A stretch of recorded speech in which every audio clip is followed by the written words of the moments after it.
Yeah. Hey. Welcome, Mick. How are you? I'm doing good. So how are you? I'm tired, Oh man, as you know. it's been a crazy couple weeks since the last episode that we recorded till now. It's been a doozy. It's been a doozy, but you're doing good. How are you? Mm-hmm. Good. Yes. I'm doing good, and I'm glad it's fall finally. So is it officially? No, but by the time people listen to this, it will be. Right. I was gonna say fall's my absolute favorite time of the year. Mine as well. Are you drinking coffee? I am drinking coffee. What coffee? The coffee you're reviewing? No, not the coffee I'm reviewing. I'm drinking crappy coffee. So tell me what this crappy coffee is. It's Kroger coffee. Oh, okay. Nothing wrong with a little Kroger coffee. Nah, it's their breakfast blend. It's not bad. Yeah. Well, you know what? That's great because we have another episode of Coffee and Hardcore for you. So it ties in. You're drinking coffee. We're talking about coffee and we're talking about hardcore. We haven't been canceled and we haven't quit yet, have we, Mr. Mick? No, it's been crazy. And as long as people keep listening, we'll keep doing the podcast. And people are listening, so it's good. That's great news, Uncle Mick. It's always good news when you try to find some time to sit down and talk with your old buddy and people actually listen to it. Right. But this new episode is season 2, episode something. I don't know anymore. We do these a month in advance and sometimes 2 at a time and they overlap. I'm just glad we can keep it all straight. But what episode is this of season 2? I had to look it up too. It's episode 10. We are actually on episode 10. To me, that's crazy. I know we only do this once a month, and a lot of podcasters do this, once a week or whatever. This is a feat for us once a month, right? To get all the guests, to write everything up, and you do all the heavy work of editing and stuff like that. That's pretty cool. What are we calling this though? What is this one called? I don't know. I think you came up with something crazy. Yes. What was it? I think it's completely random, right? Yes, completely random. Well, I guess we're calling this one Medusa got a haircut and PETA was called. Try to figure that one out. It's not hard.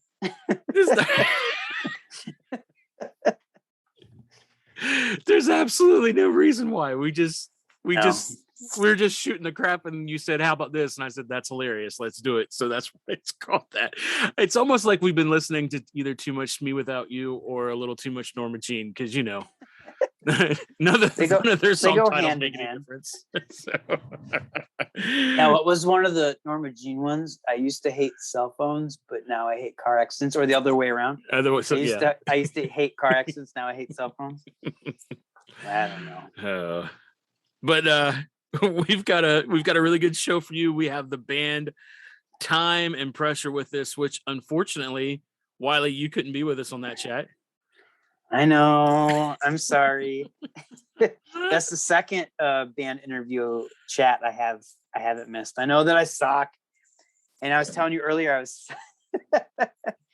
I've been slammed at work the last couple weeks. Me Without You put in a bunch of huge orders, and we got orders on top of that. I couldn't make Thursday podcast. I had to reschedule last Thursday's podcast with you. And I'm sorry. Thanks for dealing with me in this freaking crazy time right now. Oh, hey, it's always good to have you here, but listen, we get it. Sometimes life happens. So I got to talk to the guys, and we also review their album, the latest Time and Pressure album, and we also review a little record that you may or may not have heard of by now. And if you haven't heard of it by now, I don't know what rock you've been hiding under, but we're going to review the new Turnstile album too. We also have coffee reviews coming at you. I got a good one. I don't know about you. I'm sure you got a good one. Why would you I got pick a a good bad one. one? I wouldn't pick a bad one. That's right. That's right. So why don't we get this thing started? Let's do it. All right, here it is. Coffee and Hardcore. Medusa got a haircut, and PETA was called. Let's get into it. Here it comes, episode 10.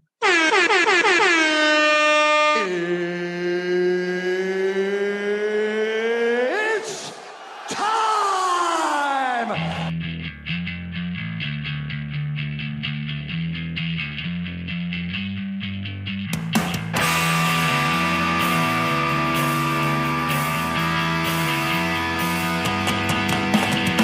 This is a repeat of last January!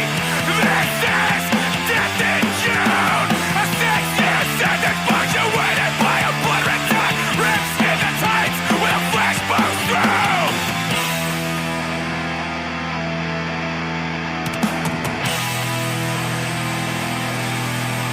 Still got so used to wearing costumes! Decided to replace the skin! Got it sold! Born and molded every day! Never tried to replicate perfection! When you're lying next to me! Well, you were lying next to me! Whispering pretty or sweet nothing to your photogenic day! What's in the skies? But I like where you're playing! All right. So let's welcome Time and Pressure all the way from St. Louis, Missouri, and Ohio to the Coffee and Hardcore podcast. What's going on, guys? How are you? Hey. Good. Hey, introduce yourselves and share with us what you do in the band. I'm James, and I play guitar in Time and Pressure. I am Blake. I play bass. I do backup vocals on Time and Pressure, and I get beat up by everybody pretty much. They're like the band punching bag. I love how you added, and I did that. Yeah, what is it with everybody picking on the bass player, right? I'm like a suck. kid, so Okay, no, they're so, just all fucking salty that like I'm young and doing cool shit. motherfucker. You say that from your fucking dad's house. Blake is 20. You're 22, right? Yeah. Blake joined our band when he was 19. Wow. And I'm the second youngest member, and I turned 32 next week. Yeah. So there's a slight age gap. It's pretty interesting at times. Even if he was my age, he would still deserve all the fucking punishment he gets. Yeah, probably. Acting the way he fucking does. Don't believe this like sob story. Everybody's mean to me. Yes, everyone is mean to you, but then people meet you and they figure out why. Like, Oh, damn, I man. get it. Dude, by the end of this, he's gonna be talking shit to you. Like, he's gonna like email me off the side, like, yo, that Hey, dude's yo, dope. that I fucking get dude it. sucks. Oh, shit. Oh man. All right. So you guys have a 5-song demo that came out in 2018. You did a split with the band Discourage. Mhm. And then you also have 11-track full length that came out. That was the Gateway City Sound. And you just released this 10-track full length, which I would have to say is a hardcore masterpiece. Thank you. Halfway down this year, July 2021. You guys have been busy. Like, and this album, if I can say, is flawless. It's powerful and pretty game changing for you guys. Yeah, thank you. Yeah, the LP, the first LP that we did was actually like the B side was the demo, just remastered and like reworked a little bit, and then the A side was a 7-inch that we wrote. And they just kind of happened to. So when we put Halfway Down out, we always tell people it's like, oh, it's our second LP, but like it's not our second LP, if that makes sense. Just was like a weird 7-inch / like collection from the demo type thing. Yeah, I appreciate the nice words about the new record. I like that record a lot more than the other ones. So I'm glad other people seem to like it. So what's your influences for that album? For Halfway Down, I think we kind of stay in the same wheelhouse. From the demo pretty much on, we did kind of like the Carry On, like early 2000s thing. And I think we did that more or less on this record as well, but it's a little bit more mature sounding. We pulled some influences from other stuff. I say the most comparison we've got on this one, it went from Carry On to more Ruiner and more like Count Me Out, Right Brigade, stuff like that. Because there's definitely some like heavier parts and a little bit more moshier songs as opposed to like other stuff that we've done. And there's Drew being like a sad bitch all over the whole thing. I've been in bands. I've known Drew. Drew's been my best friend for like 12 years, I think. I've been in bands with him most of that time, and these are the like hands down the best lyrics he's ever written. Wow. It pains me to fucking compliment him. It really really truly does, but they're good. They're pretty good. So it being the middle of a pandemic and everything, what was your process for doing this record, this album? So the last show that we played was LDB back in February of 2019. Wow. Or no, February of 2020. Yeah. And we had just done a 4-day run with Chemical Fix the month That's before. been hardcore. And then in March, we were actually supposed to go to California for 5 days. And we were going to do shows with Berthold City and Discourage. And literally the day before like things shut down, we were supposed to leave and we ended up canceling like the day of, pretty much like the day before the shutdown. So yeah, we didn't have really anything to do. We didn't see each other for, I don't know, probably the first 2-3 months of the pandemic. We all kind of just laid low and wrote on our own, and we talked every day, but I don't know. I think there was a good like break where we didn't see each other, really do anything band related, that I think was kind of helpful for us.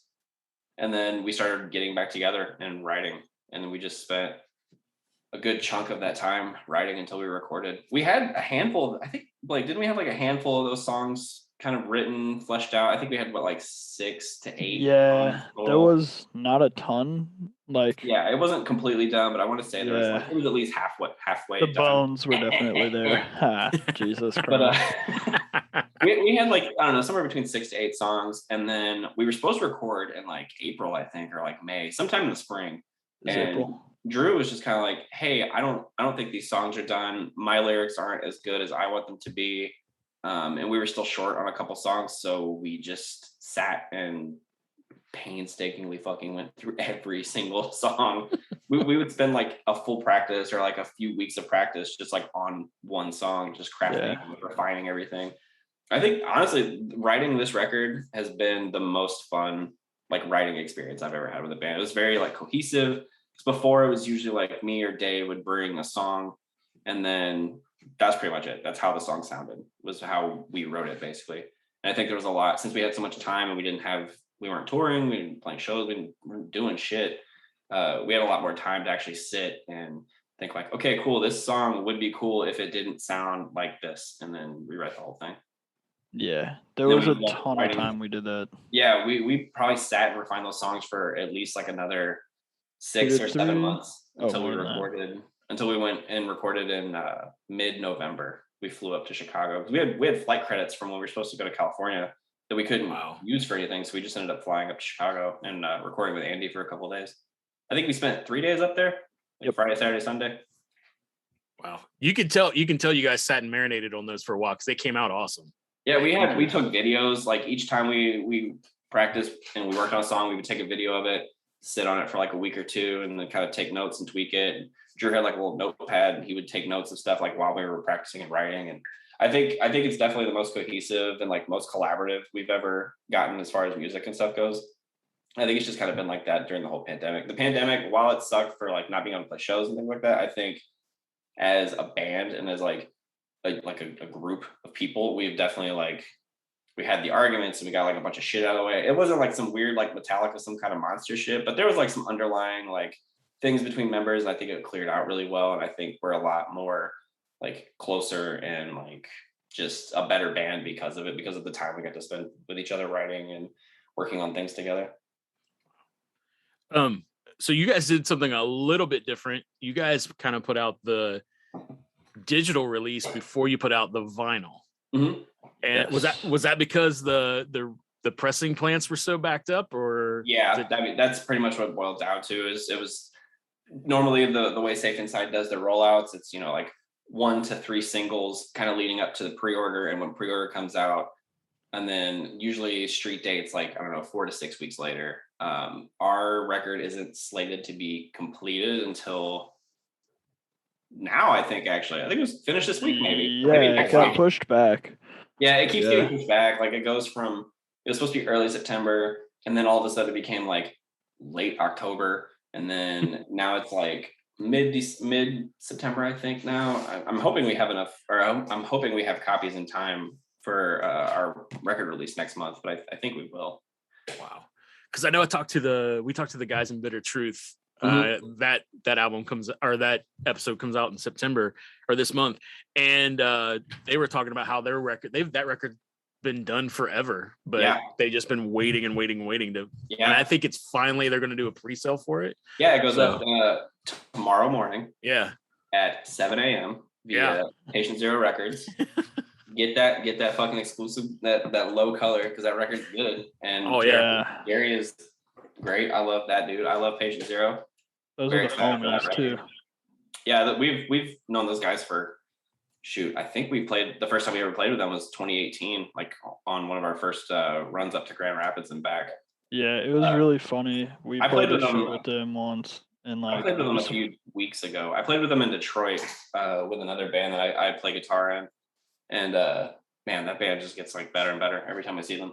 It was sick. I remember the first time I saw them, we all kind of like were like chilling at this fest, and then this band started playing, and we all just kind of looked at each other and we're like, wait, this is actually cool. Dude, hidden gem of fucking Western Michigan. Western Michigan has some cool bands, and that's definitely like one of those ones that I feel like once they get out and start playing more, that people are going to pay attention to, like them. And there's a band from that area called Prison Suicide. I played with them a few weeks ago. Holy fuck, that band is good. Yeah.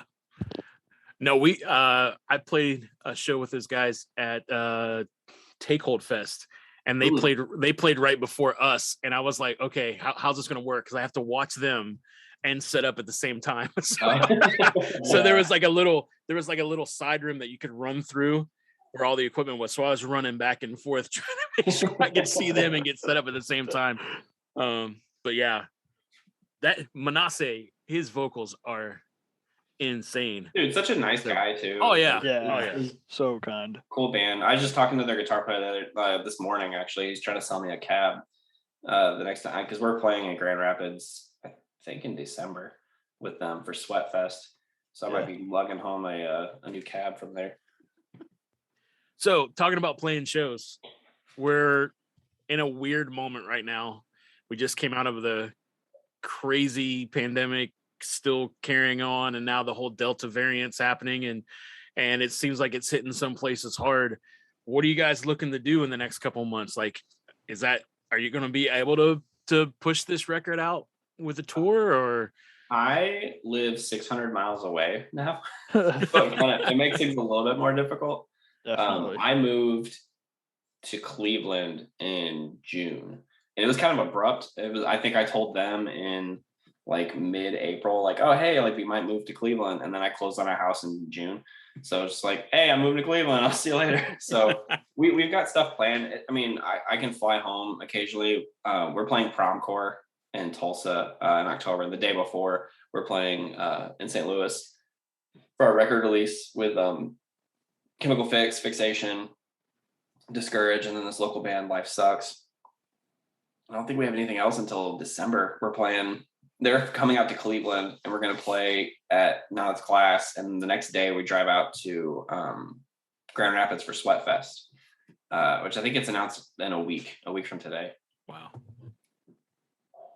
So that's really all we have planned right now too. Yeah, there's nothing else. I can't remember if there was anything else. Show? The which one? Military Gun? Oh, Military Gun. Yeah, they're playing with Military Gun without me. So it doesn't really count. It's like a local show, but it'll like be cool Harley. still. It's like Harley Chromags. Like, yeah, it exists, but it's not as cool as like the John Joseph Chromags. Yeah, you got Time and Pressure JC, and you got Time and Pressure. Time and Pressure Cleveland. I'm gonna start my own Cleveland version of it. Time and Pressure CL. Yeah. CLE. I think that's Wiley was doing that for a little bit with 2 Minute Minor. He had a group of guys that played in Michigan, and then he had the guys that played in Chicago, and I think they actually worked on an album to where there was a set that was just Michigan and just Chicago. I was like, you're crazy. See, you could do it too. It's a good idea.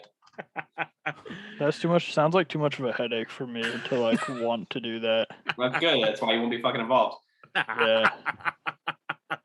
You won't be on either side of the record. Yeah. So other than other than shows kind of sporadically, what you got for the future? You got a new album in the works? You got new merch coming out? I design all of our merch for the most part. And I haven't in a while. So I should probably I feel like this is a good reminder to do that since we're playing those shows. We've been out of stuff for like 2 years now. We need to definitely take a look at merch. I know we're not really discussing more shows at the moment. Yeah, I think we're writing. I think we want to get together and write. I come home the day of our record release, but I get in really early. I think I'm changing my flight tonight to get in at like 10:30. We're gonna practice, and I think we might try to dick around and write something, or get tattooed, or probably not. I don't fucking know. We'll see. I feel like we won't. I don't know.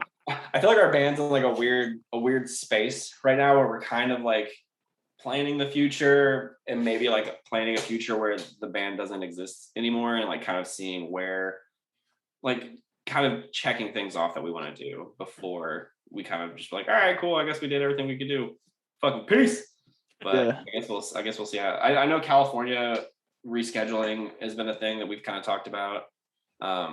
Europe was on some people's minds for a little bit, but I don't see that happening. No, well, we gotta figure it out. I don't know, man. This last album's pretty good.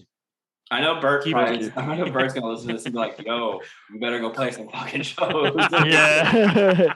Like, I don't feel bad about it anymore, just because like the record sold like way better than we like anticipated. Like, Safe Inside only has like 23 copies left or something like that. So I'm just like, dude, fuck it, we can break up now. I don't feel bad about it. He's not selling 200 copies of this record.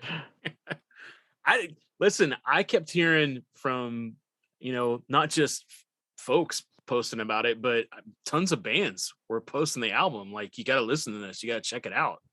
And so, man, it's good stuff. Hey, man, we didn't earn the baddest band in the Gateway City for nothing. Yeah. I didn't just make that up one day and put it on a poster to make some people feel the type of way as a joke. Thought long and hard about that. Shout out, he came correct. So we always do this. Every time we have somebody on, we ask this question: what is your guilty pleasure TV show or a movie or even a band or something that you listen to, something that you're like, man, if people knew that I watched this, listen to this, or, this was my thing, it's a little bit embarrassing.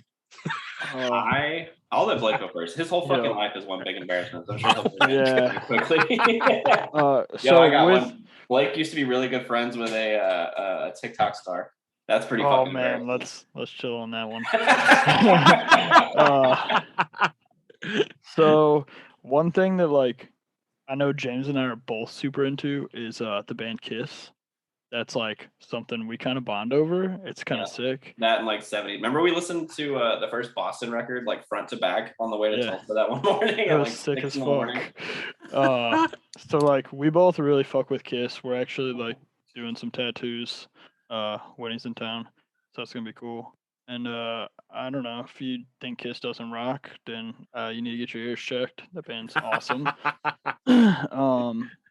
But as far as like a guilty pleasure, I wouldn't really say I have a guilty pleasure. There's nothing I'm embarrassed that I listen to.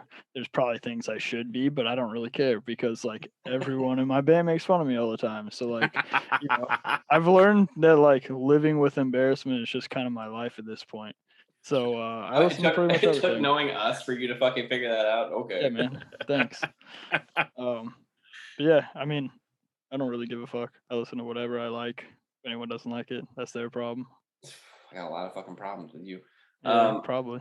I really, really, truly love one, fucking Disney music, because I got kids. I have 2 small kids, so I have a playlist that I listen to. I usually do like our overnight drives. Yeah. So like the ones that start at like 12, I'm just like, fuck it.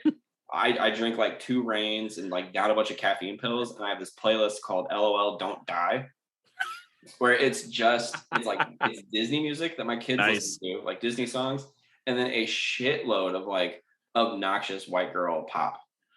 Oh, like Kesha and like Lady Gaga, and there's like some 90s country thrown in there. It's pretty Travis fucking hates it, our drummer. Yeah. That's why I feel like that's why he falls asleep like immediately. He's like, I'm not listening to this shit. Like, I don't care if we die if I don't have to listen to this garbage.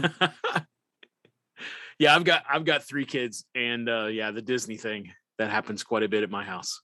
Dude, I'm I still my get kids that, are like getting so- into K-pop. I mean, not really K-pop. They're getting into like fucking BTS, and it's rough, man. It's God, I love that. I am not about it. It's fine though. It I'm could so work. enjoying the punishment that they're gonna put you through. I mean, they with that just play the shit. same fucking song over and over again. They just play the song Butter over and over, and then they'll play like Lil Nas X every so often, which like I fucks with that. Like that's all right. Like I'm okay with that. But yeah, BTS can fucking suck back, dude. It's not great. My kids are on a David Bowie kick right now. See, that's fucking cool. Like my kids are nerds and like weird shit. No, my daughter checked out a book from the library about David Bowie, and then so they wanted to listen to him. So they listen to David Bowie every morning when they get up. So that's what happens at our house right now. What Bowie record? They love the Let's Dance album. Oh, okay. So, That's a good one. Yeah. I just bought a copy of that. I really love Ziggy Stardust. That record, like I listened to that record a lot when I was cooking, like when I first got married. So I haven't bought a copy of it on vinyl ever, just because I don't know. I'm waiting to find one out in the world that I don't have to spend fucking $45 on. Right. But man, I love Bowie. Yeah, my daughter asked her Nana for the David Bowie Let's Dance cassette because she has a cassette player. So she's all like, I want it on cassette. So she wrote down her Christmas list. That was one of the things. I was like, dude, awesome. I got a copy of that on vinyl for $5 from some hippie really named Kai in Detroit. I fill in for this band Last Gasp. I play guitar with them. And they played a show in Detroit, and I went up there, and this hippie dude had a shitload of records. So he sold for like $5 to $10. I bought like a bunch of Police and like Pat Benatar and like dang that Bowie record. He was just like, yeah, these are like $5, man. It's like perfect. And I had horrible reception. He's like, can you Cash App it to me? I was like, yeah, of course. Like I'm sitting there Cash Apping it, and it's in a warehouse with like really bad reception. So the Cash App thing is taking fucking forever. And this dude is just punishing the shit out of me for like 20 minutes. Smells like fucking piss and fucking like in stale weed. And I'm just like, yo, man, I don't really want these records that fucking bad. Like, he's like, yo, man, if you're ever in town, like, you got my contact now because the Cash App's like, hit me up and like we hang out. I'll show you around. I'm just like, yeah, man, that sounds horrible. I'm not gonna do that at all. Last thing I'd want to do. There was like it was this weird art space, and it was inside of a fucking huge warehouse. It was an art space that had like a head shop inside of it. So it just smelled like shitty fucking brickweed and like old stale records. But all the records were like in great condition. It was fucked up. Like I got home and I looked at them expecting them to be dusty and scratched. I was like, damn, this dude cleaned everything but himself. Wow. Oh, all right. So we're at the part where you guys can plug whatever you want. Plug your friends' bands, plug bands you like, plug coffee shops, coffee, whatever you want to push. Say, hey, you guys need to go check this out. Like, go ahead. Okay. First, shout out Chemical Fix. Shout out Fixation. Those are the homies. Shout out Joey's World. That is the dude. Sick art. If you're into that kind of stuff, go check him out. If you're into art, if you're into like art, drawing and shit, check it out. Hey, some people don't like shit. I noticed there was one thing about like video games and stuff too. I don't know if you play games. I'm a fucking dork and I do. But yo, I've been playing this stupid fucking punishing game called Escape from Tarkov, and every day we stray further from like God and anything. Could be cool playing that game. So if you want to like make your life worse, check that game out. What was it called again? Escape from Tarkov. All right. Yeah. We always anything that you guys suggest, we always put it in links so people can go check it out. Yeah. It's like a game from Russia, so it's like it's tough. Yeah. All right. Let me see. Let's see. Listen to Discourage and Fixation and Chemical Fix, and then Slug from Cleveland, Last Gas from Cleveland, and Love from Columbus. I don't know. I'm fucking forgetting anybody. Shout out End on End.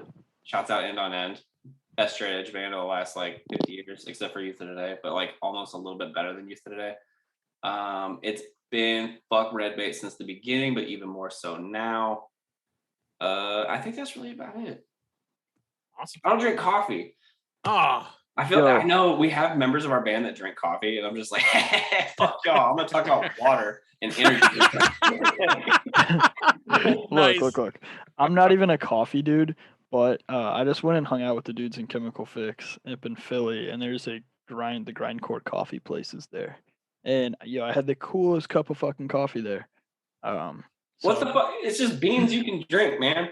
Like, So get you some bean juice, you fucking idiot. no, I don't like coffee. I've tried coffee like a lot of times, and I just can't. I don't like hot drinks too. And I was just drink some iced coffee, and I was like, it's fucking it just tastes like cold shit. I don't want to drink it. I guess if you're like vegan, also, that like grindcore coffee place is like all vegan, so that's also. Where's Why that? the fuck would I drink one cup of coffee that has like It's in Philly. 85 milligrams of caffeine in it when I could drink a Reign that has 300 and I could fucking like hear my heartbeat for like 4 hours? I just don't understand. I mean, I get it. Like, I've got coffee friends that are like, "Oh, it's fucking cool, man." That's fine. Like, I like So, stuff like- that sucks too. So, like, when James talks about like him drinking a stupid amount of energy drinks, like he's not playing. Like I think it's a daily thing when we're on tour that James has like a rain or a bang, and I do my that other- just in normal life. I have at least one a day, but when we're touring, I drink probably 3, like 2 to 3, and then Oh my gosh. a yeah, it's couple- awesome. If I do overnight, if I drive, I'll drink 1 or 2 like during And the take a drive, caffeine and pill. then I'll take probably, I don't know, between like 2 and 4 caffeine pills, depending on like how far it is. All right. So, what song do you want to close us out with from the album that we can play out? We haven't talked about this. Because I was gonna make a fucking executive decision. Yeah, I mean, it don't really I'm gonna matter. The say- whole fucking thing's a bunch of heaters, anyways. I personally, my favorite song on the record is "On the Waterfront." That's a good song. That's It a is. really good song. I'll I even will- say that. I'll say it to my fucking. I'll say it to Fuck you. it. That's a good song. It's a good song. It is. Yeah, on the Uh, waterfront's cool. What's that other one? "Between the World and You" is a cool one. That is fire one. That's one of my. Either one of favorites. those, really. The funny story. The last song on the record was the fucking worst one to ever write ever. Me and James my would just God. sit there and just be like, "Oh, this fucking sucks." Dude, it's such a, like an easy song, but like it was Yeah. just like weird, and like 3 of us just couldn't get it. And Dave was the one that wrote it. And he was just like, I don't understand why you can't get it. And I was like, fuck you. That's why I can't. Your fucking smug attitude and your fucking. I went to college. Fucking Like, V-necks in your fucking coffee. no, he doesn't have V-necks. He used to have V-necks. He used to have some fucking deep V-necks, but he doesn't anymore. Shout out Dave, Shouts out, the sorry. guy, Captain. No, fuck him, dude. Yo, so he's actually a captain. He actually flies planes. So Yeah, he flies planes like for a living. yeah, We always Oh, try wow. to get him to do podcasts. I was like, dude, that's like infinitely more interesting than like the job that I have. So or like anything I could say in general. yeah. Like Blake worked at fucking Marshall's for like most of the time he was in our band. I was like, that's Yo, not cool, man. Like it was like- I had to put back some fucking like old Hurley shirts on a fucking rack today. Yo, it was sick. Like I just like tell people's like 45-year-old mom about my band and like Oh, this- that really this- happened. Yeah, it was so funny. They like message our band page. Just some lady named like fucking yo, what was her fucking I don't name? remember, but I remember it was up and Oh, it went away oh, really quickly. 'cause Was she her name Dolly? Maybe. Yo, some old ass fucking name. Like she straight up messaged the band page. It was hilarious. And then I She's like, deleted I it met- I fast as met one of your- fuck. She's like, I met a member of your band. He was a very nice young man. He was a cashier at Marshall's or whatever the fuck. And I was reading it and it went away. And I was like, where the fuck did the message go? And he fucking deleted it before the rest of Yeah. us could see it and make fun of him. I was like, yo, I know what's coming. This is The not damage was happening. done. I saw it first. And then there was another time I told this lady about the band and they're like one of their kids played in a hardcore band, Tater. And Oh, there yeah, was this little right. receipt with Like our you met name like on it. Tater's like stepmom or something like that, Yeah, right? and I they were remember just that. like, who the fuck gave this to one of my parents? It was awesome. My man out here gorilla marketing at work. He's like, hey, what's up? Like, I'm gonna punish fucking everyone I come in contact with, and that includes you now. Yeah, it was great. Not working at Marshalls though. That sucks. Like, shut up. He wants to be done. Oh, my bad. Yeah. No, is there anything you guys want to close out with? Any final remarks? Yeah, fuck red bait. We're playing Promcore soon. It's gonna be fucking cool. I love Promcore. Promcore is one of my favorite fests that we've ever played. Shout out Aaron. Shouts out Aaron. He's fucking sweating right now. Anybody booking like a large fest or like a large anything right now that's like not on the coast, they're fucking stressed right now. Oh yeah. I asked him, I was like, hey man, how you feeling? He was just like, I'm honestly, man, not great. He's like, the fest is gonna happen. If the venue's open, it's gonna happen. I don't care if it bombs. I was like, I think it'll be cool. That fest is cool. It kind of focuses on like the smaller bands and like more mid-tier bands rather than just like relying heavily on headliners. And I've always liked that about that band or about that fest. It's And like cool. A lot of people come out and like mosh and fucking like. Yeah, Oklahoma's just like a cool spot in general. We've played Oklahoma, I don't know, 3 times now, and it's been sick. Like it's been cool every single time we've played it. And they dropped the whole like you got to have your vax card and the test, right? Yeah, that was recently. Most places are doing that. I work in a venue. And we just started doing that last night. Yo, the worst thing ever, I broke my fucking nose and then had to get a COVID test and they couldn't get the like thing up my nose. Right. Yeah. And then another doctor had to come over and they like just shoved it up and pulled it out. There's a ton of blood. It fucking sucked. It was the worst. Oh. Yeah. So I guess like y'all can have that cool fucking, image playing in your fucking domes. Wow, what a great. Yeah. What a great way to end. This was good. This was good. I've done some podcasts recently. I think I'm gonna say it. This one was my favorite one I've done recently. And there's no like super long punishment about like shit that like we definitely don't need to talk about, which is badass. Let me say, I'm very glad that you didn't ask how we got into hardcore. Yeah. I hate that fucking like I get it. If you're doing like a long form thing, like I get it, but also at the same time, like, dude, who gives a shit? Like nobody cares how I got into hardcore. Or if like people ask like, yo, what's your band's name like made after? And it's just like, yo, well, hold on. Let's pause real quick. What the fuck? What's your band's name made after? What's your band named after? What the fuck ever, okay? I'm sorry. I just had to highlight that because I know someone else listening probably the same thing. Okay. If you're listening and thinking that, this is why you don't get to handle like any of the social media. You fucking up just like forget full words or your fucking own name. Listen. This is like the longest I've talked to Blake, I think, like since I moved. So yeah. It's actually like it's really sick. We actually text all the time, but like this is I think I talked to Blake probably more than anybody else in our band. And so you're releasing all the angst because you haven't seen him for a while. It's all coming out right here. Listen, I'm allowed to make fun of Blake. Anybody in our band is allowed to make fun of Blake. But if like anybody else did it, that's also fine. I was waiting for that part.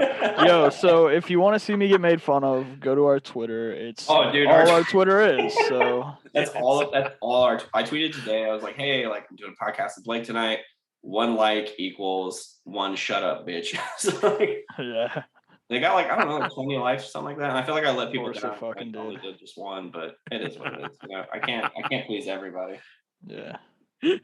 Well, it was great having you guys on. Thanks for thank you for chilling out, talking, cool. and seriously, the album's killer.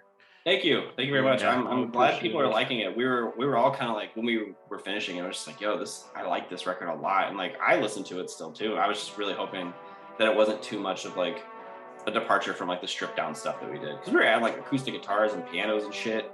So I was just like, yo, this might be. We'll see how it goes, I guess. But it seems like a lot of people liked it, and I think that's been the coolest part. Oh yeah, it's killer. But thanks, guys. Thank you. Thank you. I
right, so it is the time of the show.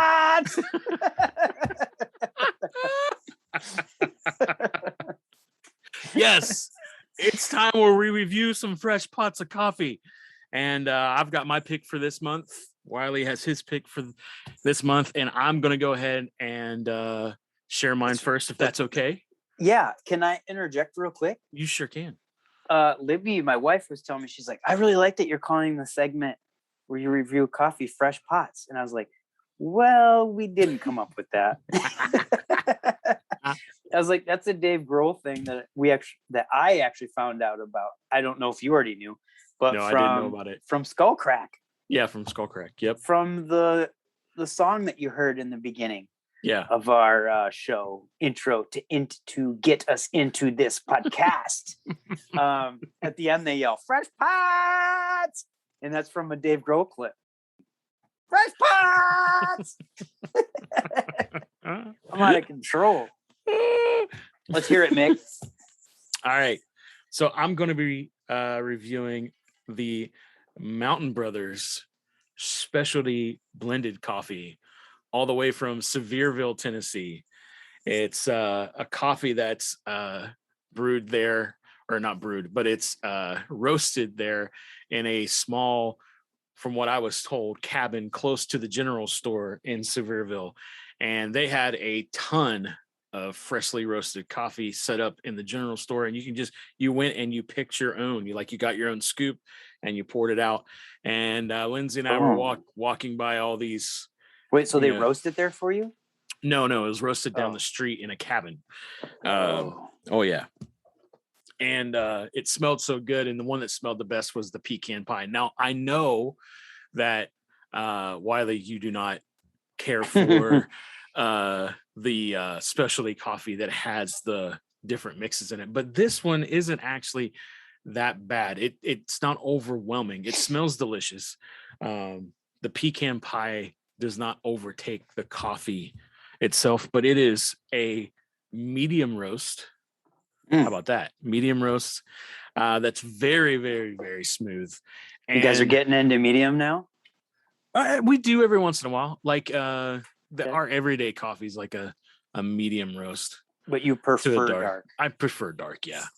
And Lindsay does as well, right? Yes. Yeah. So normally if we buy something, like we order it from somewhere, or if we're traveling somewhere and we're always looking for new coffee to try, we tend to go towards the darker. But this stuff smelled so good, I was like, yeah, we got to get it. We got to try it. But it's delicious. It's not something that I would drink it's not like an everyday coffee, but with just the right amount of sweetener, it's almost like a dessert, if that makes sense. Like instead of eating a piece of pie or having a cookie, you just drink this coffee. So it's great for like the weekend, or an evening coffee, because I like to drink coffee at night, so it's a great evening coffee every once in a while. Instead of trying to find something sweet, just grabbing this and drinking it. It's delicious. Absolute. I can't get enough of it. It's already, I still have the bag, but I don't even have enough beans to roast a pot. Is it decently priced? Oh yeah, it was. If I'm not mistaken, it was. I think it was $8.50 for a pound. Yeah, so cool. I mean, but it's like I said, it was out in the middle of nowhere of Tennessee. So little mom and pop place, and just a regular general store. And they actually had a guy who started roasting coffee there close by, and they just started working together. And they're called Mountain Brothers. It's good. Do they have any non-flavored coffee? Oh yeah. They have a medium. Cool. They had it from what I remember, they have a medium and a dark, and all different origins, all fair trade. And here's the thing, and I'll put the link on the website or on our show notes.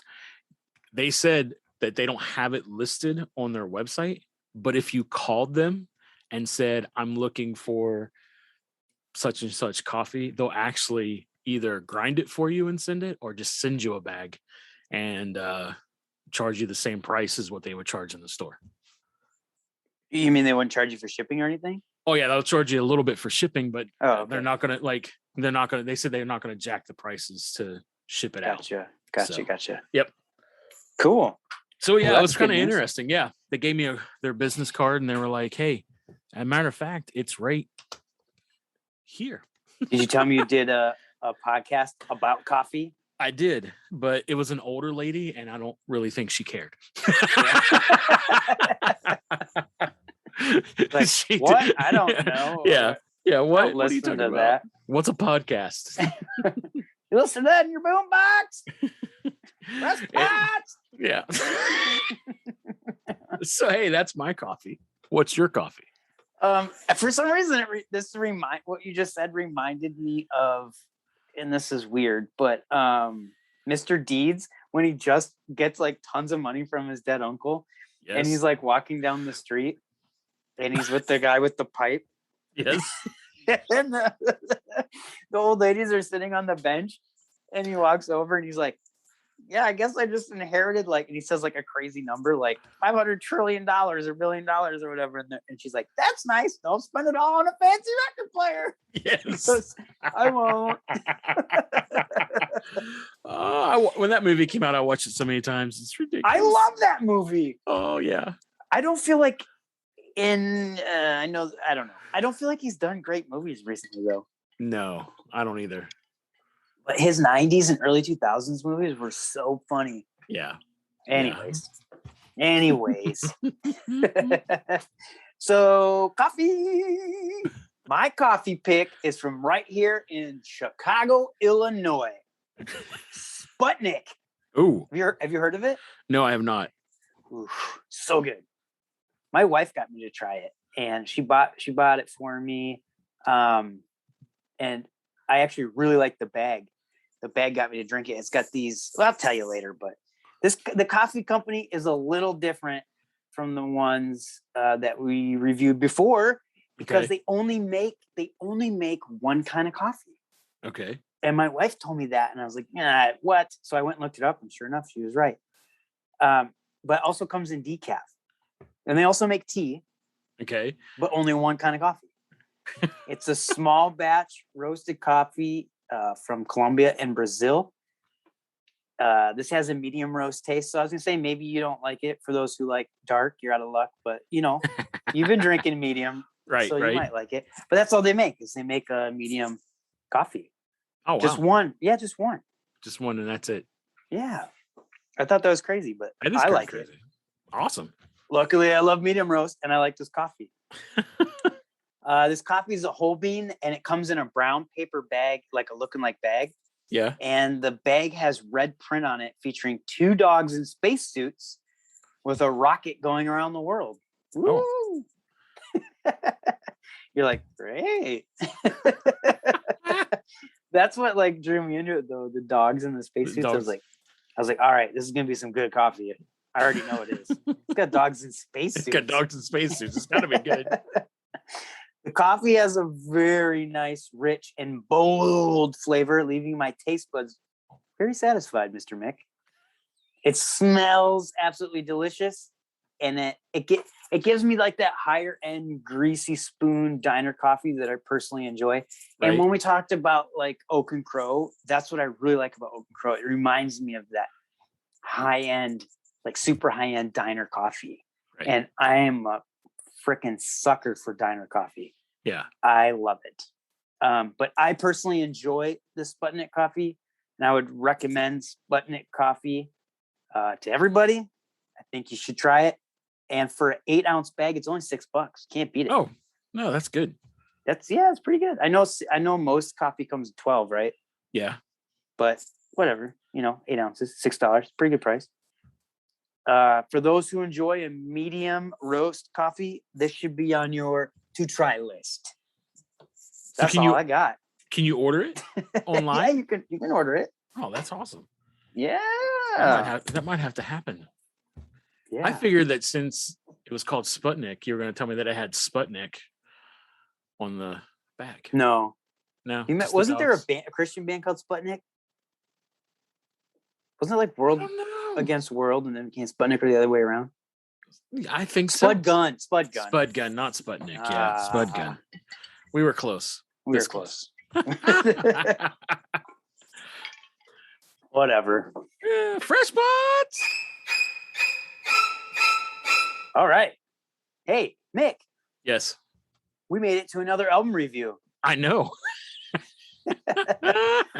So I'm going to start this by just saying the last few weeks I've gotten 3 people that messaged me asking me for new music, if Okay. I knew any new music, because they said, and we're reviewing the Turnstile record, but a few people said that they saw I posted the Turnstile record and they really enjoyed it, and so they were asking me about new music.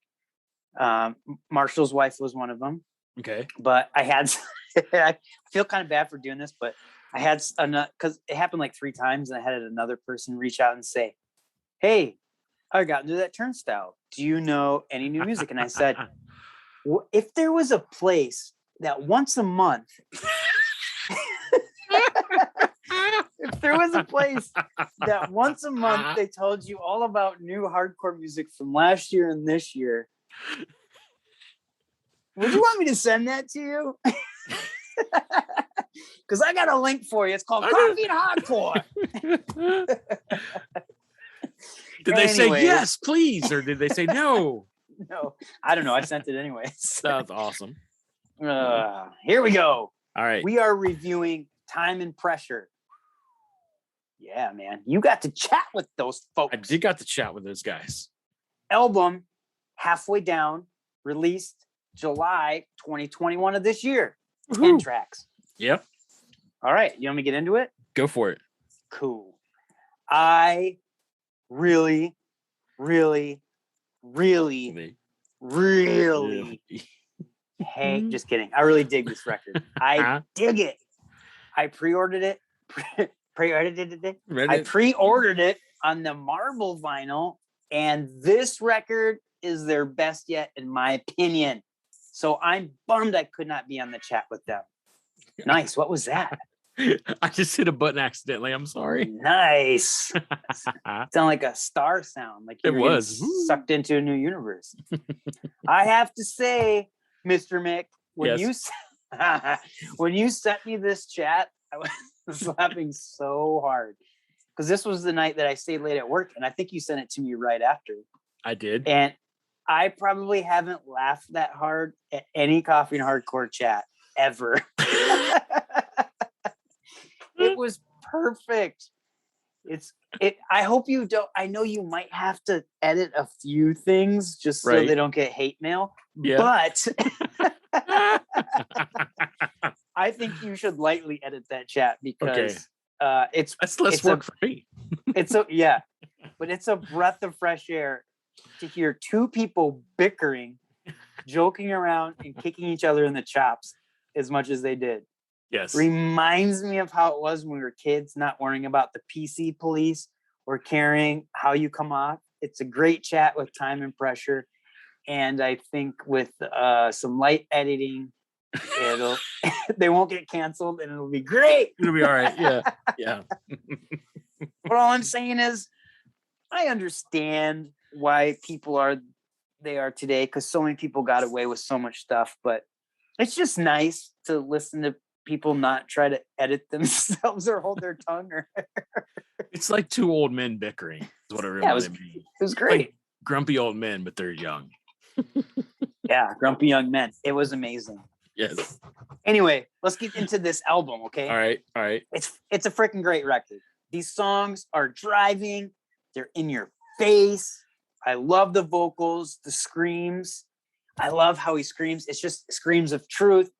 The music lays down the perfect foundation for the angry, bitter blast of dynamite vocals. Yeah. You know what I'm saying? Yes, I do. I personally like every song on this. The record is one of those, it doesn't hold back. It doesn't have any bad songs on it. And that's always great when you listen to a record and it doesn't have any bad songs on it. You don't have to skip any. Yeah. Yep. I always enjoy that. It's got an old school kind of youth crew vibe mixed with hard hitting newer hardcore. A plus, release. Let's drop my favorite track, shall we? Old Scratch. I loved the intensity of this track. I dig the vocals that sound like they just ate gravel, that the drums cracked up, hitting the snare as hard as a jackhammer. So let's do it. Drop Old Scratch now. Tell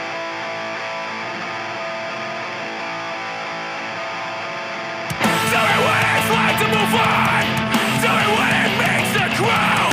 Tell me that I won't be this way forever.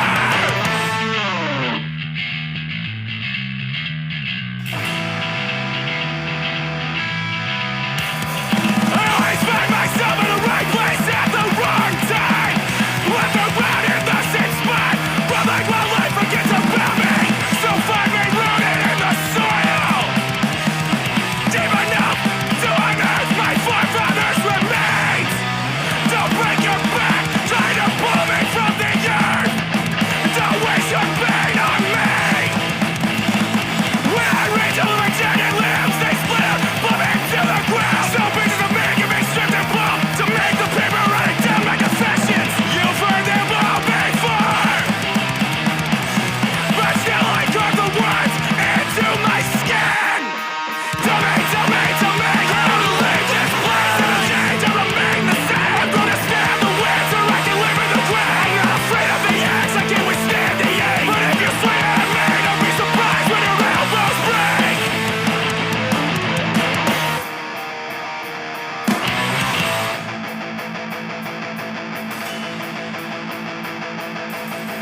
I wait, is my weight anchors me to the ground. The worst advice that I ever got was you've got to make yourself move on. It's what they say, but they don't care enough to sever the roots to really come through. And I'm trying to look up the show. It's mine of my name and of my fate below. A string of people who've gotten hurt after they give it up, trying to pull me from the dirt.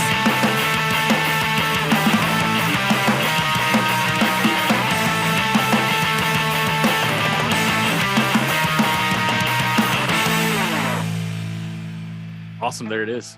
Yeah. That was Was I too enthused? you were stoked about it. And rightfully so. It's a great album. Great album. I agree with you that it's got that old school Youth Crew mixed with a lot of the newer school. To me, it's reminiscent of maybe a blend of Strong Arm and Shylud, which those bands kind of sound the same because they had the same members in it, crossing back and forth. But it's like a mix of that blend of hardcore without the crazy guitar parts that those two bands kind of had, where the Time and Pressure is way more straightforward. But man, everything about this album, it just set up for a really good hardcore record. Yeah. And even it's one of those things like after you listen to it, you're like, I need to get this on vinyl or maybe cassette. Like that's kind of like, it's one of those. Did they release it on cassette? No. Oh, they didn't. But it's kind of has that feel to it. Like you want it more than just a digital or maybe a CD. You're like, want this and that. Because there's something special about hardcore and vinyl. There is. And it's like, this is one of those records, like I want it on. It's like I want a physical format. Yes, a physical format of it. A freaking CD. Right. Exactly. it's that special. And so yeah, it's a killer record. I even love the artwork for the album. It's old school to me. It reminds me of kind of like it has that maybe even a Strife look to it, but I do agree with that, update and modern, like with the color scheme and the way it's set up. Didn't one of the guys that you interviewed or chatted with, didn't he design it? Yeah, he does all I can't remember which guy. The guitar player? Yes, the guitar player. Yeah. He's the one that does all their stuff, does all their merch, does all their design work and everything. So he's the one that came up with it. And it's a good job. He did a great job on it. I dig it. And I'm kind of torn between two songs on this record. I'm torn between Thesis and Curtain Call, but I think I'm going to lean towards Curtain Call. Well, what are we opening? What did we open? Wait. I don't remember. I think we opened with Curtain Call. So we can't do Curtain Call right now. So it's going to have to be the other one. So now they're going to get 3 songs on this. Yeah. As So they should. we'll do Thesis instead. 'cause Wait, that's a good maybe song. 4. Didn't you have an outro song too? We did. So now they're going to get 4 songs off this beautiful record. This is the time and pressure, time and Right. pressure. So might as well Right. drop the 4. So we'll drop Thesis, and We're just gonna drop. Stick around. We're gonna drop the whole record. we'll just drop the whole shebang. All right, here's my song. Here's Thesis.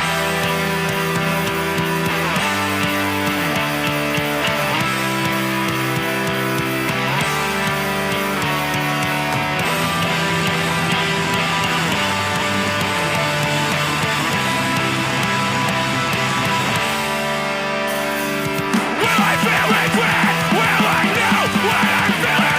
'Cause I never learned to understand myself without screaming at friends and strangers' faces. Never dancers with an audience, just a spoiled child with a god complex. And like my heroes, I'm obsessed with earning a good death. Is anything worth loving? Should it last forever? The best stories have the readings written from the start. The last step black before the first, and my feet are getting tired.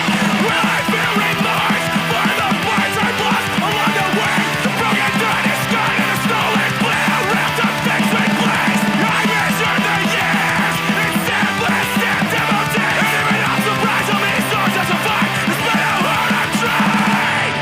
My body betrays me. My body betrays me like I thought only a lover could. How can I know when I come up from this I will be the same person who left? Will I be lost at sea? Will someone I don't know slips in a grave meant for me? Or that it's gonna be this who I am, who I was, or who I'm meant to be? A spoiled child with a god complex who never got his good death. It's only the years that give us meaning. Only in death do we have names.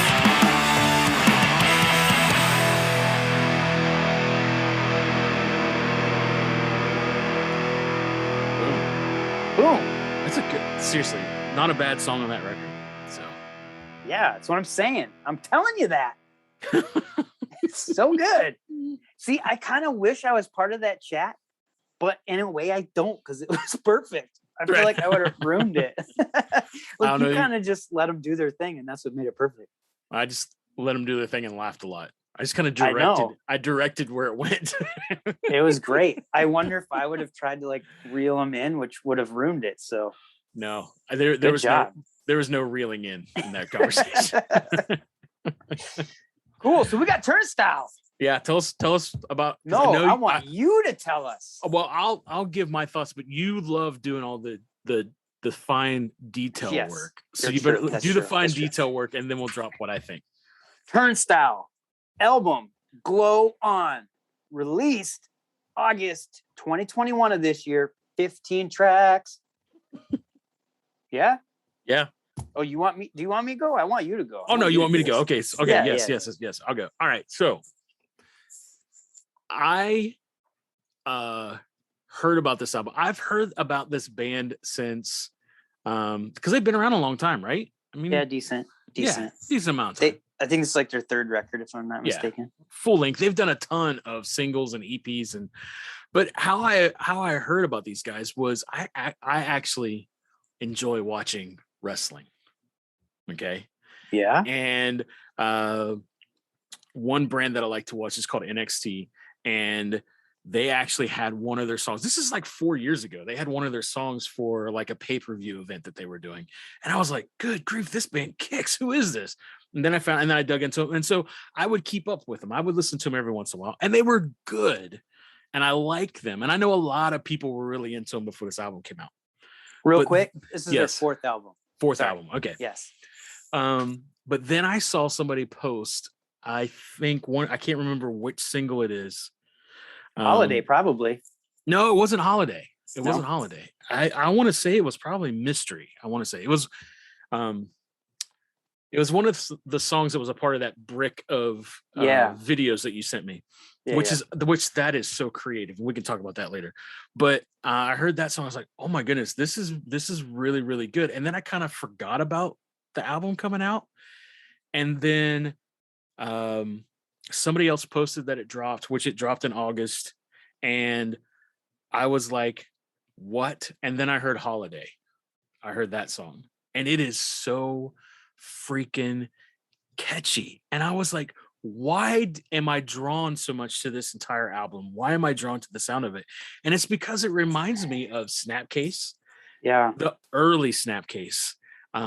It's got a groove to it.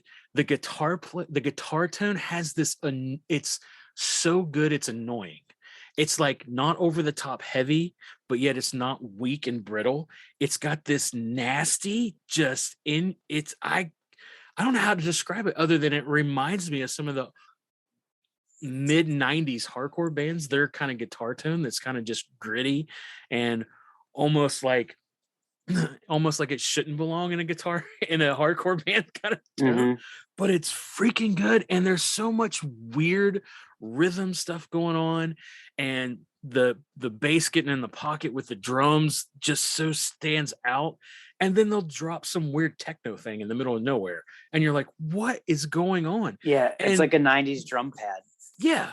And I know when we talked, it's like, is this hardcore? Is it not hardcore? What is it? What is this going on? And I just can't explain it. I just enjoy it so freaking much. There's not one song that I can say, oh, I don't like that song. Hey, I have a question for you real quick. Yeah. Did you pick Holiday as your song you want to drop? I picked 4, and whichever one you didn't pick, I was going to use. Okay, because here's what I'm thinking. Yeah. I think Holiday is a great song, at least like part of it, like the intro to the chorus, is a great song to start people on who haven't heard this record.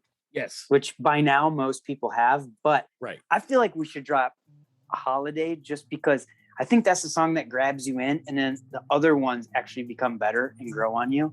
Yes, I would say. But I think if we play some of those other ones, people who haven't heard it might not get it because just like us, we didn't get it at first. Right. Real quick, could we drop a clip of Holiday right now? Yeah, let's do it right now. Yeah, Holiday. Boom. Now it's a holiday.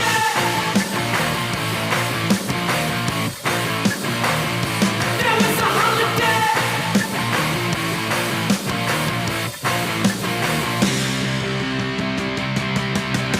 Take a little move, I wanna throw you from the bar, I wanna celebrate. Close enough to feel, now it's time to disappear, I wanna celebrate. So I can never feel the cold. I can never feel the cold. I can never feel the cold. I can never feel the cold. Now it's a holiday. Now it's a holiday.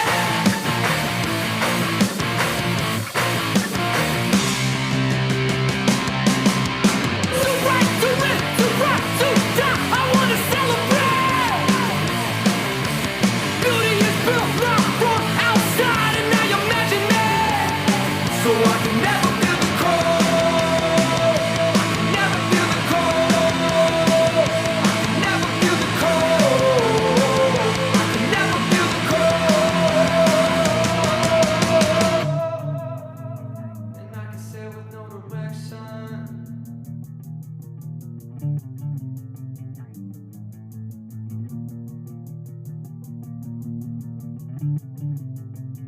And I can sail with no direction.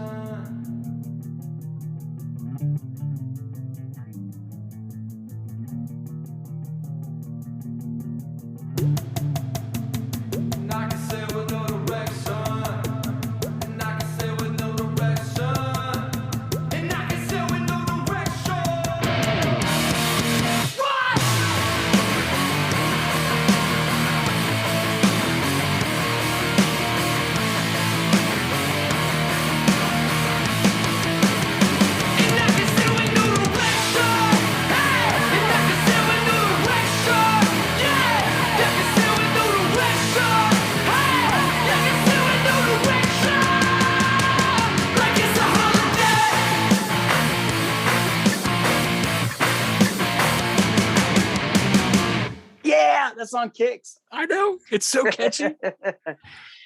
Sorry. Continue. No, seriously. It's like, this is one of those things, like, and we've talked about a couple other bands that's put out albums this year and last, that when you hear it, it's like, this is like a game changer. Like, this is a shift. This is where things are going. This is something that's going to catch on, and people are going to be like, that album there. And it's kind of like Be Well. Well, no, kind of like, that Be Well album for me. Yeah, but there's an older hardcore album that everybody, the Shape of Punk to Come. Who was that band? Oh, yeah. I know it's cool. I cannot remember. Refused, right. Like when that album came out, you didn't realize it when it was happening, but now everybody's like, yeah, that album. It defined an era. It caused a shift. And that's what that's what this record is doing. It's causing a shift. It's making people go, oh wait, there's something about, I don't know. It's just drawing a lot of attention to hardcore right now, I think. And there's a lot. Yeah. And the cool thing is I think that this album is going to cause other people to get into other bands like Fiddlehead and Anxious and even Mind Force, because sometimes the vocals on this album remind me of the last couple of Mind Force records. I think it's a draw that's eventually going to expose a lot of bands to a lot of people. I think this is going to be the gateway to all these other great bands, I think. I heard some. Oh, go ahead. Sorry. I was just going to say even Drain and some of that California stuff. I think this is enough to catch people's attention, to draw them to all these other young bands. And I think it's a good thing. I heard somebody say, and I love this, that it's the Paul's Boutique of hardcore. Ooh, yeah. I would agree with Boys. That. Yeah. I would totally agree with that. Which is crazy. Yes. And I just want to drop this in here real quick. New Thrice album came out, Horizons / East. And I know that's not a hardcore band, but it's a great record. It is a great record. I listened to it all day today. On a side note, if you like Thrice, you should check it out. Yes. That's my commercial for Thrice. Sorry. Yes. And since we're throwing other bands out, if you haven't heard the new Carcass record, Ooh. And it, like, seriously, because Carcass was a huge influence on Zao, and it's and if you haven't heard the new one yet, holy wow. Yeah. Well, you're gonna put a song of Of course I'm gonna put a Carcass song on there, yeah, and we'll throw a Thrice song on there. You should do a Thrice thing, Carcass. Because this new What's Thrice wrong record, with these guys? I don't know, the new Thrice record is so moody, and I love it. I do too. I love it. That's gonna be one I have to get on vinyl too, because it's one of those that's just. Yeah. But I keep cutting you off. Come on, let's keep. No. That's my fault. That's not your fault. No, but I'm actually going to finish up with this. The other songs that I don't know if I'm picking one of your songs. I actually love TLC as well, just because it's fun. And when he starts a little TLC, a little, yeah, it always cracks me up. And the other day we were listening to it, and my son Ezra, who always catches, for some reason, he catches lyrics real fast, or he'll catch something that he thinks it's what it's saying, but he caught the TLC, and I caught him later just out of nowhere going TLC. He didn't have any of the other lyrics. He was just doing the TLC, and I was dying. I was like, yeah, it's that catchy that my 6-year-old can pick up on it and follow it. But TLC Mystery is another one that's really good. I like Blackout. I mean, yeah. Yep. Marshall posted a video of his son dancing in a new turnstile. I'm like, thank you, Wiley, for turning us on to this. So what song you picking? I'm gonna do TLC because it's fun. Yeah. I think I'll do it. Let's do it. All right, here it comes. Okay.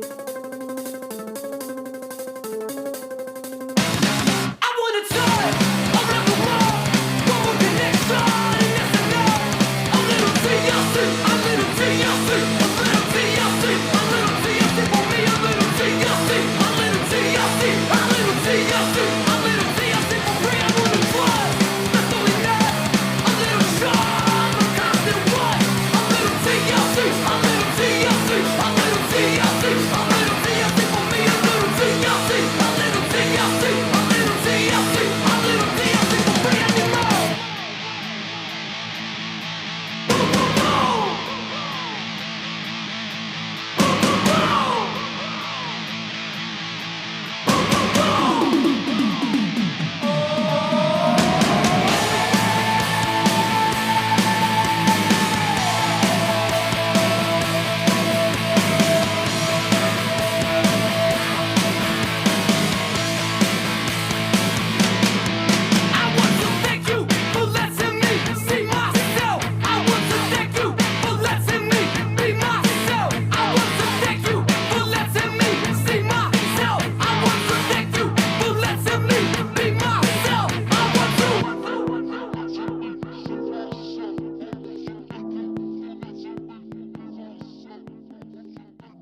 So what did you think about this?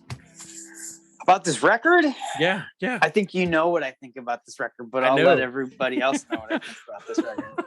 Do we want to have a little conversation about how this all happened? Because I don't remember who sent this to. Did I send this to you, or did you send it to me? I sent it to you. Finally, Yes. finally got you into something.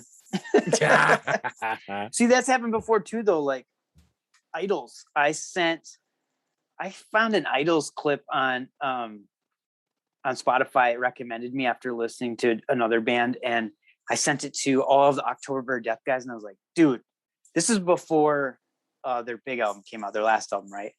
Mm-hmm. And I was like, hey, we need to be listening to these guys because this is great music. And then we're like, yeah, we all listened to it, and then we just forgot about it.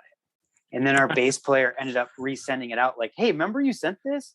And I was like, oh my gosh, that's right. And then I got back into them and started listening to them since. And that was going to kind of fuel our new album that never came out. Right. That sound. And it's just great when you get reintroduced. Cause I know you said you heard Turnstile before. Right. But like, you're like, oh yeah, the record's coming out, forgot about it. And then it's like a breath of fresh air. And it's almost like a treat when you open that link and you're like, yes, this band, I forgot about this band. They're so good. Yeah. And I almost feel like Idols was kind of that band that newer band that kind of paved the way and changed music for younger people kind of. And now I think younger, I mean like 20s and 30s, but now I think Turnstile did that even more. I think because I think a lot of old folks like us listened to it at first and we're like, I don't know about this. Right. Because because you sent it to me. I remember you sent it to me and we were talking about it, and I listened to a couple songs and I was like, I don't, because I know you were kind of like, I don't know about this, and I was like, I don't know about this, but then I listened to it again and I was like, I don't know, dude, because sometimes I hear something that sounds like The Clash, and then there's other times I think I hear Snapcase, and there's other times I hear it just kept growing and growing and growing on me. Yeah. Well, let me get into my spiel. I'm sorry. I'll shut up. No.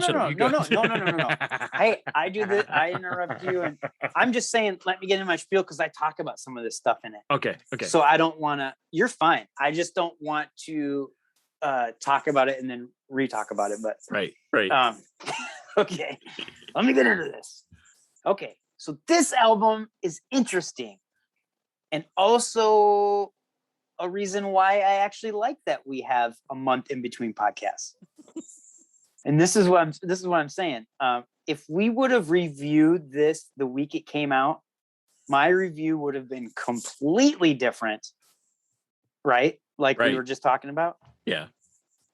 I would have said, I dig about 50% of this and I don't understand the other 50%. I think you were in the same page, right? Yes. Yeah. Yet, giving it time, I realized I was waiting for something like this. I know that sounds crazy and cheesy and like, but and for people who like put it on the first time and they go, huh? This guy's been waiting for this? Really, give it a chance. Seriously, give it a chance.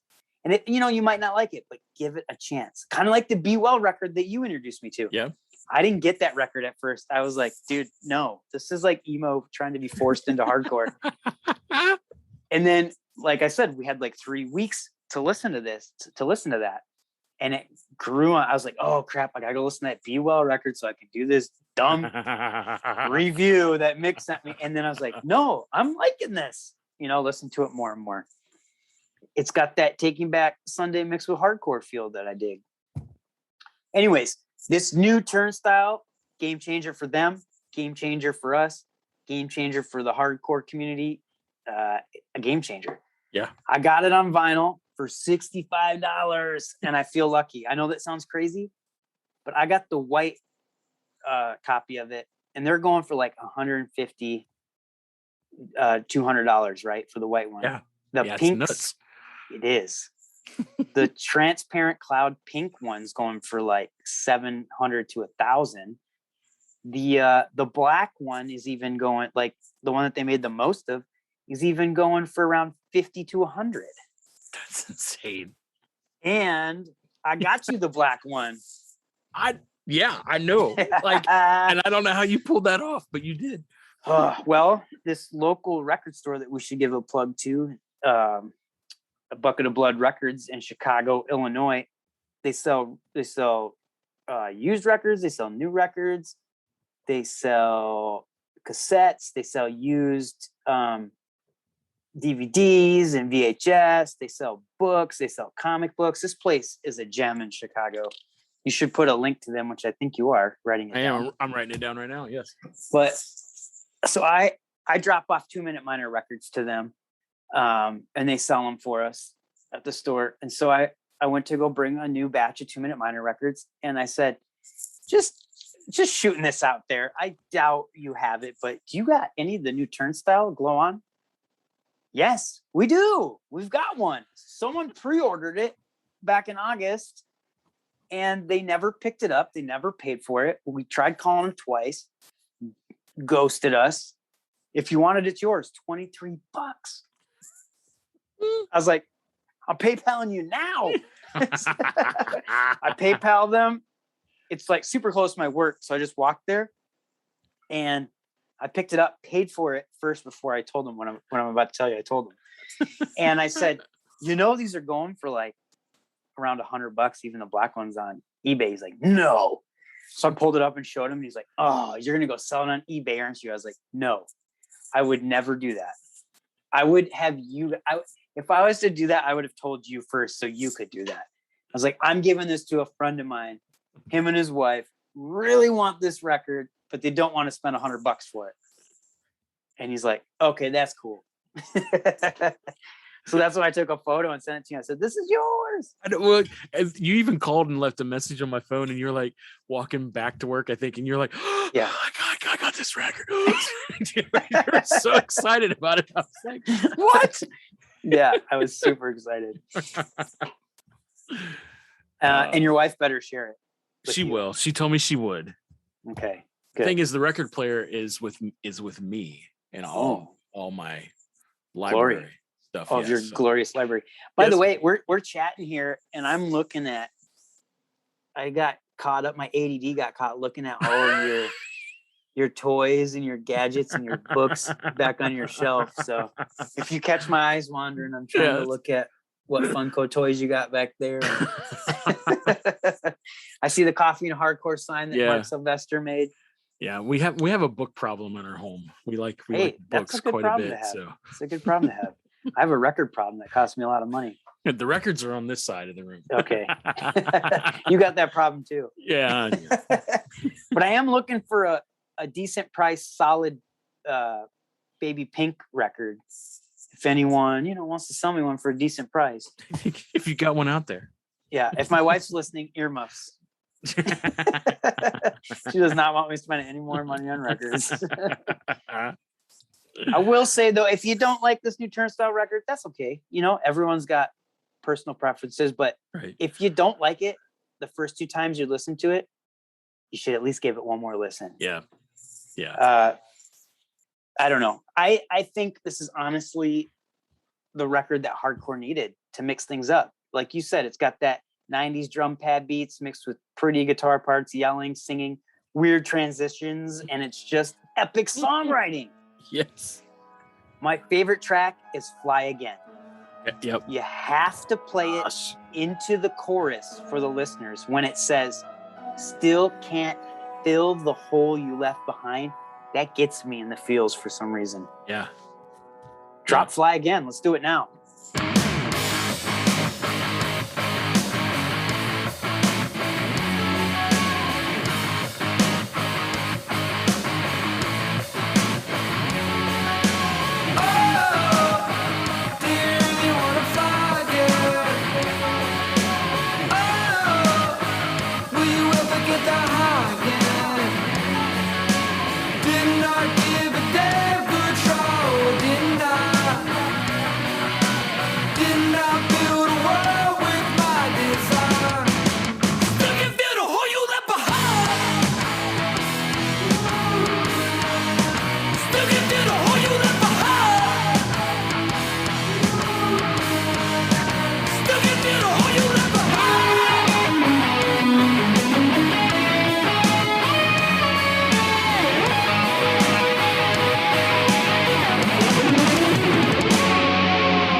is.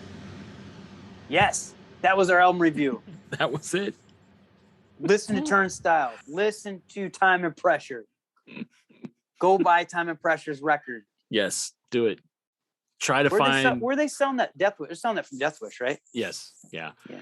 Yeah. I think that some of their merch is on there, and we'll put links to all that as well. Okay. Yeah. Yeah. Well, you can't really put a link to the Turnstile record, but you can do it to the music. Yeah. Totally. That thing's been sold out.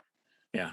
Maybe there's some, but there's always some merch out there somewhere, so we'll find links to some merch. So for sure. Yeah. Killer. There it is. We're done with that. We're done. Next.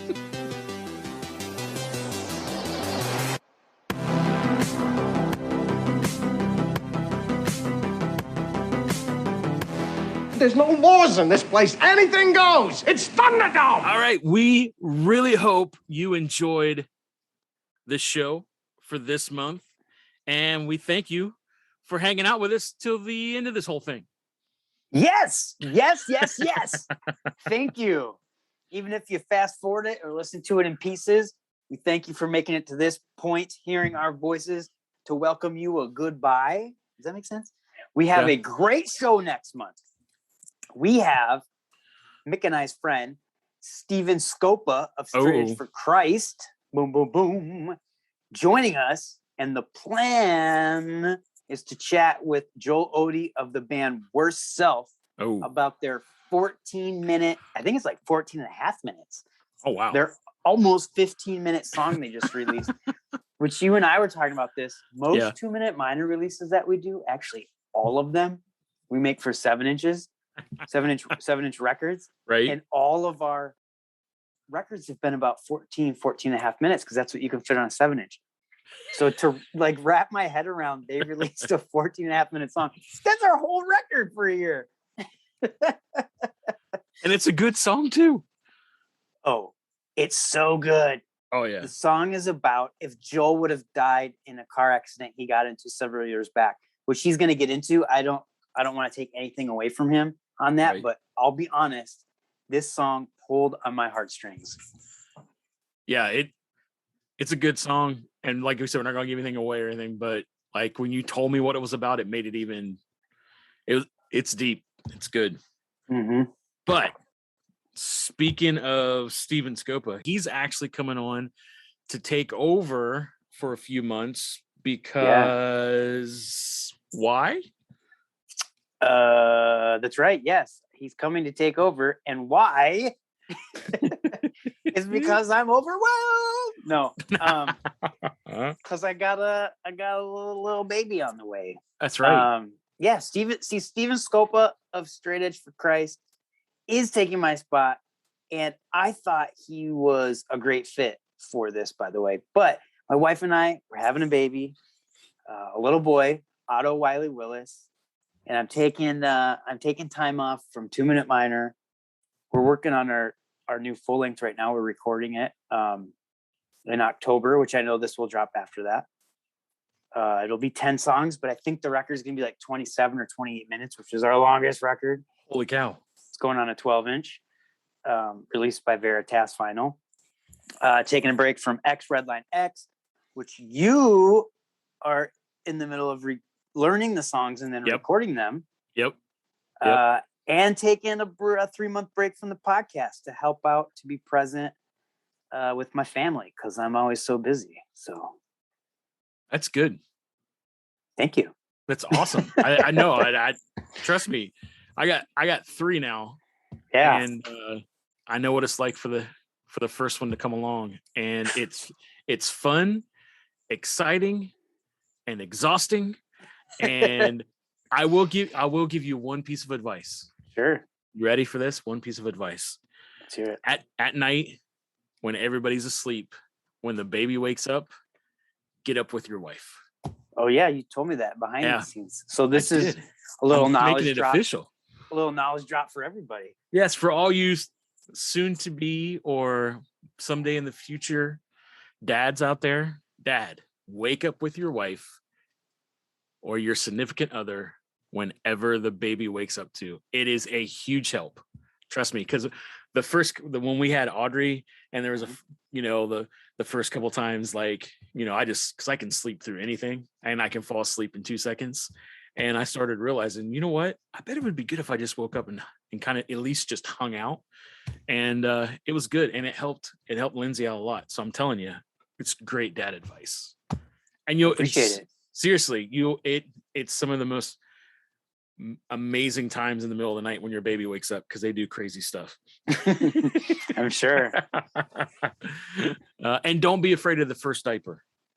Oh, well, I helped raise my sister back in the 90s, because I'm a lot older than they are. Like, I'm 40, she's like 23 now or something. Yeah. So I did tons of diaper changing. Oh, good. That first one's a doozy, though. Yeah. Well, and my little brother too. Oh, well, you're ready to roll. You got the I am, diaper but you thing know down. what? But that was the 90s too. That Yeah, was that's like the mid to late 90s. It is a little different now. But well, the difference is so much. 20 years have passed. Yeah. Or 22 or 23 or whatever. Time flies. I don't know, right. man. But hey, you will be missed, and I know Steven will do his best to try to replace you, but you can't. You're irreplaceable. So, but it will be fun hanging out with Steven, because I mean, that dude posts a new hardcore band like what every 2 seconds on his social media pages. So I was gonna say he might be be more in tune to hardcore than we are. Yeah. Like, because he always sends me strange, like he'll be like in the middle, this out of nowhere, he'll be like, hey, you should check this band out. They're like from some small city in Brazil. And I'm like, yeah, okay. And I'll be like, and they're really good. Yeah. They're from the gutters of Brazil. They're gutter hardcore. Right. Like, oh, how'd you find these guys? Carrier pigeon sent me the link. Oh gosh. But I picked Steven as my temporary replacement for these 3 months. Because I feel like him and I see eye to eye on a lot of things. I've talked to him on the phone. He's done a lot of funding for Coffee and Hardcore and for 2 Minute Miner.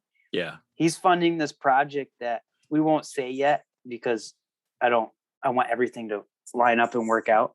Right. But to the listeners, we're going to have a project, something coming out soon, split Coffee and Hardcore with another label. So look out for that. And yes. Steven Scope is backing it, helping to back it. But anyways, went down the side road there. Right. We both like the same kind of hardcore. We think so similar, and we both love coffee. And I just feel like he's a perfect fit for this.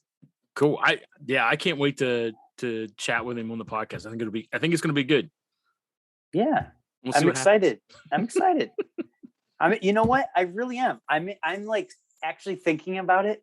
I'm excited to take a break from music and from the podcast, just so it can like regenerate me again. Because I've been doing so much in this concentrated 9 months to get as much done before the baby comes.